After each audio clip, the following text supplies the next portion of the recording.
The void does not weep. It does not rage. It simply is, cold, indifferent, eternal. For 17 standard cycles, the Cathari scout vessel. Whisper of dawn drifted in the silent graveyard between star systems. Its hull breached, its engines dead, its crew long since reduced to frozen statues in vacuum-sealed suits. Of the original 12, only Vrel remained conscious, barely. His oxygen recycler sputtered on its last reserves, his nutrient paste long exhausted, his mind fraying at the edges like worn circuitry. The Cathari were a patient species, bred for endurance, but even their stoicism had limits.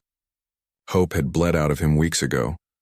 He had sent the final distress pulse on loop, a ghost signal echoing into nothingness. No one came. The Cathari High Command had declared the Whisper lost with all hands after the skirmish with the Vraxian raiders.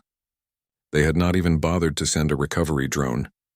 To them, Vrel was already dead, just taking his time about it. Then, without warning, the silence shattered. Not with sound. Space has no air to carry it, but with light. A streak of impossible blue-white fire tore through the black, silent as a thought yet blinding in its intensity.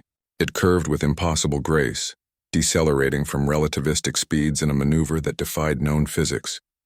Vrel's failing eyes widened behind his cracked visor. The ship that emerged from the distortion wasn't sleek or elegant like Cathari vessels. It was brutal, angular, armored, bristling with weapon mounts and sensor arrays, painted in matte black with bold red insignia. A stylized eagle clutching a planet, a human ship. Vrel's species had studied humanity for decades. They were newcomers to the galactic stage, reckless, emotional, biologically fragile. Their tech was crude, their politics chaotic, their lifespan laughably short. The Cathari Council had dismissed them as a transient anomaly, a species too volatile to last. Yet here one was, plunging into dead space on a vector that made no strategic sense. Unless it was answering a distress call no one else had heard. The human vessel, designated UNS Resolute by its hull markings, matched velocity with the crippled Whisper.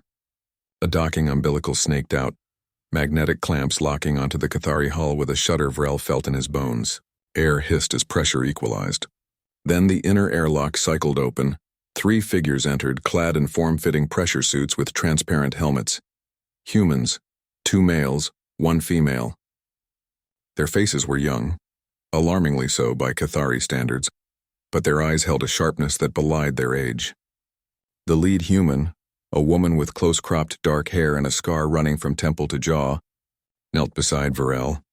Her voice, filtered through the translator clipped to her collar, was calm but urgent. "Cathari Scout, can you understand me?" Vrel rasped, his throat raw. "You came. Picked up your ping 3 days out," she said, already working on his suit seals. "Took us a while to get here. Had to reroute from the Helios belt. Name's Captain Ilara Vance. You're coming with us." Vrel blinked. "Why?" "My ship is dead. I am irrelevant." Ilara paused, meeting his gaze through the visor. "Because you asked for help, and because no one deserves to die alone in the dark." The words struck Vrel like a physical blow. In Cathari doctrine, survival was earned through strength, not granted through compassion. Mercy was a weakness.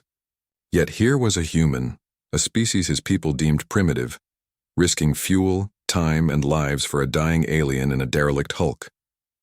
As they carried him aboard the Resolute, Vrel glimpsed the ship's interior. It was cluttered, lived in, humming with activity. Humans moved with purpose, barking orders in their guttural tongue. Yet there was warmth in their chaos, a camaraderie the Cathari had long abandoned in favor of cold efficiency.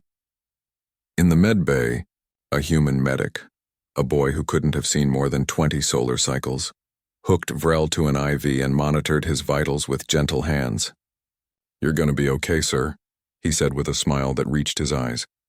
"We've got you." Vrel closed his eyes.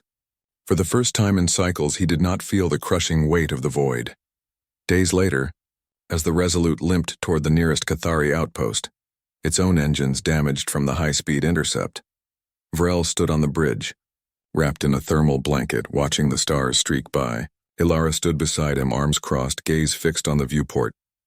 "You saved me," Vrel said quietly. "At great cost," Ilara shrugged. "Cost doesn't matter when someone's drowning." She turned to him, her expression unreadable. "Your people abandoned you. Ours wouldn't, Vrel had no answer. But in that moment he understood something the Cathari High Command never would. Humanity's strength wasn't in their weapons or their ships. It was in their refusal to look away from suffering, even when it wasn't their own. When the Resolute finally docked at Cathari Station Theta, High Command officials boarded with cold efficiency, demanding the return of their asset. Ilara stood between them and Vrel, her hand resting on the grip of her sidearm. "He's not an asset," she said, voice low but carrying. "He's a person, and he's under our protection until he says otherwise."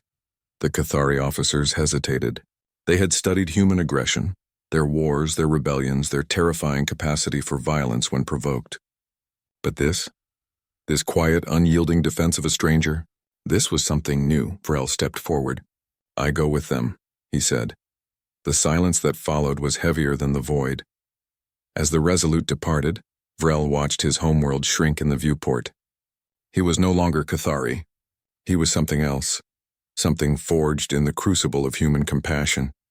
And somewhere in the endless dark, a new legend began to spread of the fragile, short-lived species that sailed into oblivion not for conquest, but for kindness, of the humans who pierced the silence and never left anyone behind.